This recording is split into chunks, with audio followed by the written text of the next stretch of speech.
এক ক্যাটারিং ব্যবসায়ীর ছেলে পড়াশোনার সাথে সাথে বাবার ব্যবসায়ের কাজে সাহায্য করতে করতে কিভাবে আজ ভারতীয় বাংলার টলিউড চলচ্চিত্র জগতের বড় অভিনেতা হয়ে উঠেছেন, যেটা গল্প মনে হলেও বাস্তবে করে দেখিয়েছেন।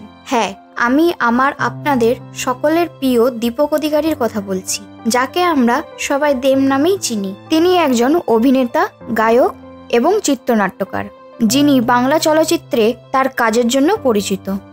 এছাড়াও সাম্প্রতিককালে একজন রাজনীতিবিদও, যেখানে তিনি সর্বভারতীয় তৃণমূল কংগ্রেস দলের প্রার্থী হিসেবে 2014 সাল থেকে ঘাটাল লোকসভার কেন্দ্রে সাংসদ ও সদস্য হিসেবে নির্বাচিত হন। তো চলুন জেনে নেওয়া যাক দেবের সম্পর্কে। 25শে ডিসেম্বর 1982 সালে পশ্চিমবঙ্গের পশ্চিম মেদিনীপুর জেলার কেশপুরে মহিষা নামক একটি ছোট্ট গ্রামে তার জন্মগ্রহণ হয় এবং তার ছোট্টবেলার ডাকনাম ছিল রাজু। তার শৈশবের বেশিরভাগ সময়টাই চন্দ্রকোনায় তার মামা ও বোন দীপালির সাথে কাটিয়েছেন এবং তার বাবার নাম গুরুদাস অধিকারী। ওনার একটি মুম্বাইয়ে বিভিন্ন সিনেমার শুটিং সেটে ক্যাটারিং ব্যবসা চালাতেন এবং মায়ের নাম মৌসুমী অধিকারী, যিনি কিনা হাউসওয়াইফ ছিলেন। পরে দেব শৈশবেই তার বাবার সাথে মুম্বাইয়ে চলে যান এবং মুম্বাইয়ের বান্দ্রার পুরুষোত্তম হাই স্কুলে পড়াশোনা শুরু করেন, যেখানে তিনি মেধাবী ছাত্র ছিলেন। স্কুলে যখন গরমের ছুটি পড়তো, সেই সময়ে তার বাবার সাথে শুটিংয়ে সেটে যেতেন, যেখানে নানা পাটেকার শুটিং করছিলেন প্রহার দ্য ফাইনাল অ্যাটাক সিনেমাতে। এইভাবেই মুম্বাইয়ে থাকাকালীন দেব প্রায় সময় তার বাবার সাথে আব্বাস মস্তান এবং প্রকাশ ঝায়ের শুটিং সেটে যেতেন। এভাবে শুটিংয়ের সেটে যেতে যেতে প্রথম সিনেমার স্বাদ পান তিনি। এমনও সময় ছিল যখন তার বাবা অন্য কাজে ব্যস্ত থাকতেন, তখন তার বাবার জায়গায় দেবকে সিফ হিসাবে কাজ করতে হয়েছিল। যদিও তিনি রান্নাবান্না করতে পারতেন না, তবুও তিনি মুদিখানার বাজার এবং নানান কাজে তদারকি করতেন, এমনকি তাকে প্লেট ধুয়েও খাবার পরিবেশন করতে হয়েছেন। পরে তিনি মহারাষ্ট্রের পুনের ভারতীয় বিদ্যাপীঠ বিশ্ববিদ্যালয় থেকে কম্পিউটার ইঞ্জিনিয়ারিংয়ে ডিপ্লোমা কমপ্লিট করেন। কমপ্লিট করার পর মুম্বাই আবার ফিরে আসেন। এরপর তিনি কিশোরী নমিত কাপুর অ্যাক্টিং একাডেমিতে কোর্সও করেছেন এবং এরপর আব্বাস মাস্তানের টার্জান দ্য ওয়ান্ডার কারের সেটে একজন দর্শক হিসাবে তার চলচ্চিত্র জীবন শুরু করেন। এরপর তিনি কলকাতায় ফিরে এসে 2005 সালে অগ্নিশপথ চলচ্চিত্রের মাধ্যমে দেব আত্মপ্রকাশ পায়। যদিও বা ছবিটি বক্স অফিসের ভালো জনপ্রিয়তা পায়নি, তবে তিনি পরবর্তী ছবি রবি কিন্নগির আই লাভ ইউ সিনেমায় প্রধান ভূমিকায় কাজ করেন। এই সিনেমাটি আর্থিকভাবে সাফল্য হলেও দেব প্রায় 14 মাস ধরে অন্য কোনো সিনেমায় কাজ পাননি। এরপর তিনি নিজেকে উন্নত করার জন্য আবার মুম্বাইতে ফিরে যান। সেখানে গিয়ে নাচ এবং ফাইট কোরিওগ্রাফার এজাজ গুলাবের অধীনে প্রশিক্ষণ নেন। তারপর তিনি কলকাতায় ফিরে আসেন এবং রাজ চক্রবর্তী নির্মিত চ্যালেঞ্জ সিনেমায় নিজেকে সুযোগ করে নেয়। এই সিনেমাটি ভীষণভাবে সুপারহিট হয়, যা দেবকে যথেষ্ট জনপ্রিয়তা দেয়।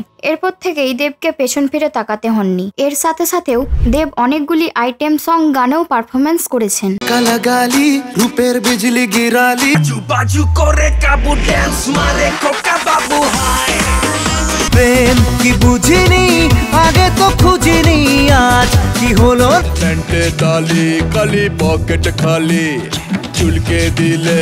এরপর 2010 সালে দেব এবং শ্রাবন্তী চ্যাটার্জির রোমান্টিক ছবি সেদিন দেখা হয়েছিল মুক্তি পায়, আর এই সিনেমাটি 2010 সালে সবচেয়ে বড় জনপ্রিয়তা লাভ পায়। এই মুভির টাইটেল ট্র্যাকটি সুইজারল্যান্ডে শুটিং হয়েছিল। দেবের এই রোমান্টিক গানটি সর্বকালের সেরা গানের মধ্যে অন্যতম। এরপর দেব 2011 থেকে 2024 পর্যন্ত back to back superhit cinema করে চলেছেন।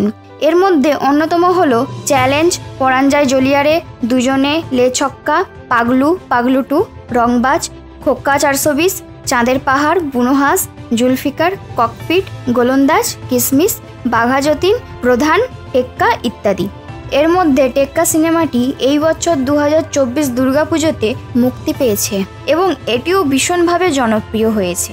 এই সমস্ত সুপারহিট সিনেমার জন্য 2009-এ আনন্দলোক অ্যাওয়ার্ড, 2010-এ স্টার আনন্দ সেরা বাঙালি অ্যাওয়ার্ড, 2011-এ Anandalok award, 2012 Zee Bangla award, 2013 12 Telecine award, 2014 Filmfare award, 2015 14 Telecine award, 2017 Filmfare award ইত্যাদি সম্মান পেয়েছেন। সিনেমার সাথে সাথেও 2014 সালে ঘাটাল তৃণমূল কংগ্রেস প্রার্থী হিসেবে লোকসভায় নির্বাচনে যোগ দেন এবং ঘাটাল মাস্টার প্ল্যান বাস্তবায়নের জন্য বাংলা ভাষায় তিনি লোকসভায় তার প্রথম ভাষণ দেন। তিনি 2019 এবং 2024 সালে একই আসন থেকে পরপর পুনরায় পুনর্নির্বাচিত হন। এছাড়াও তিনি বিভিন্ন ধরনের বেশ কয়েকটি ব্র্যান্ডকেও অনুমোদন করেন, যার মধ্যে অন্যতম হল ভিভেল, রয়্যাল স্ট্যাগ, সিকন টেমটিবার, বেকফেস বিস্কুটের মতো বেশ কয়েকটি। এছাড়াও দেবকে সমাজ কল্যাণমূলক কাজের মাধ্যমে তার সহৃদয়তার পরিচয় দিয়েছেন, যেমন দুস্থ মানুষের পাশেই হোক বা বানভাসী মানুষের পাশে। জানা যায় তিনি 15 মিলিয়ন সম্পদ সহ ধনী বাঙালি অভিনেতা এবং রাজনীতিবিদের একজন হিসেবে পরিচিত। যদি দেবের পার্সোনাল লাইফ সম্পর্কে জানা যায়, এখনো পর্যন্ত উনি বিয়ে করেননি, তবে নেটিজেনদের মাধ্যমে জানা যায় উনি সহ অভিনেত্রী রুক্মিণী মৈত্রের সঙ্গে সম্পর্কে রয়েছেন। আশা করি এই ভিডিওটি আপনাদের সবার ভালো লেগেছে। আপনাদের মূল্যবান সময় দেওয়ার জন্য অসংখ্য ধন্যবাদ।